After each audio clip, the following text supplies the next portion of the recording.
انسان کا ہاتھ جتنا سچ بولتا ہے اتنا انسان کی زبان بھی نہیں بولتی، لیکن افسوس تو یہ ہے کہ اس زمین کی سب سے قدیمی زبان جو کسی حرف یا لفظ کی محتاج نہیں، بعض انسان اس کو پڑھنا نہیں جانتے تو بعض اس کے حقائق سے ناواقف ہیں۔ تو آج ہم آپ کو بتائیں گے کہ وہ زبان جو انسانوں سے پہلے سے زمین پہ قائم ہے، جس کے اثرات کبھی پتھروں پہ موجود ہیں تو کبھی درخت کے پتوں پہ، کبھی جانوروں کی کھالوں پہ تو کبھی انسانوں کے ہاتھوں پہ۔ اس زبان کو اسرانی زبان کہا جاتا ہے۔ اس کی خاص بات یہ ہے کہ یہ کسی بھی حرف لفظ کا سہارا نہیں لیتی، بلکہ اپنے مخصوص انداز سے، اپنے نشانات سے اپنی بات واضح کرنا چاہتی ہے۔ تو ویسے ہی نشانات ہاتھ کے مختلف جگہوں پر انسان کی طبیعت، مزاج اور زندگی کے بارے میں راز کو کھولتے ہیں۔ انسان کا انگوٹھا لمبا ہونا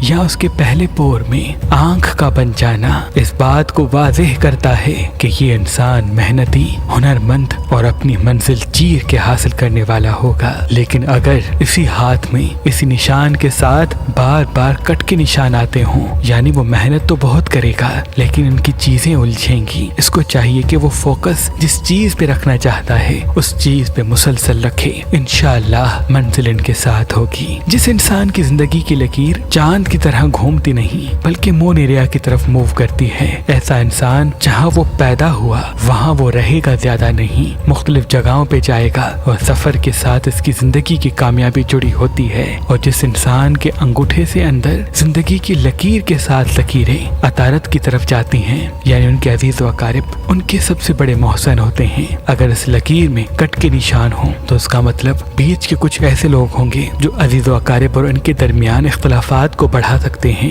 ان کو چاہیے کہ مشاورت اپنے بزرگوں سے مسلسل کرتے رہیں اور دوستوں سے کم، کیونکہ ان کی کامیابی ان کے بزرگوں کی دعا اور ان کے خاندان کے ساتھ سے جڑی ہے۔ ذہل کے نیچے قسمت کی لکیر انسان کی کامیابی کو واضح کرتی ہے۔ جتنی زیادہ گہری یہ لکیر ہوگی اتنا انسان لکی ہوگا، کامیاب ہوگا۔ اگر اس میں کٹ کے نشان آتے ہیں یعنی یہ لکی تو ہوگا لیکن اس کا فوکس مختلف جگہوں پہ الجھے گا، تبھی جس چیز کی طرف قدم بڑھائیں تو اس کو دیر قائم رکھنے کی کوشش کریں تاکہ ان کی منزل ان کے سامنے آ سکے۔ انسان کا سن ایریا انسان کی شہرت، عزت اور مالی حوالے سے انسان کو اسٹرانگ بناتا ہے اور ایسا مقام دیتا ہے جو دیر یاد رکھا جائے، لیکن اس میں کٹ کے نشانات اس بات کو واضح کرتے ہیں کہ نظر حسد کے اثرات اس پہ زیادہ ہو سکتے ہیں۔ تبھی یہ کوشش کریں روز صبح 4 کل پڑھیں اور رات کو سونے سے پہلے بھی اسی عمل کو دہرائیں، انشاءاللہ فتح و کامیابی اس کے ساتھ ہوگی، انشاءاللہ فتح و کامیابی اس کے ساتھ ہوگی۔